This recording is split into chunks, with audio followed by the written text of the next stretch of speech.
ఏమనే మాటకర్థమే తెలియదు ఇన్నాళ్ళ వరకు మనసులో ఉన్న అలజడే తెలియదు నిన్ను చేరే వరకు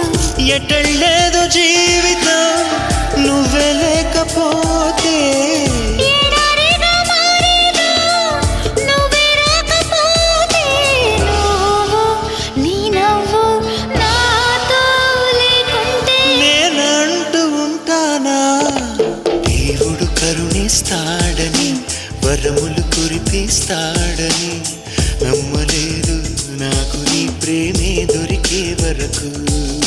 స్వర్గం ఒకటుంటుందని అంతా అంటుంటే విని నమ్మలేదు నేను నీ నీడకు చేరే వరకు ఒకరికి ఒకరని ముందుగా రాసే ఉన్నదో మనసున మనసు బంధం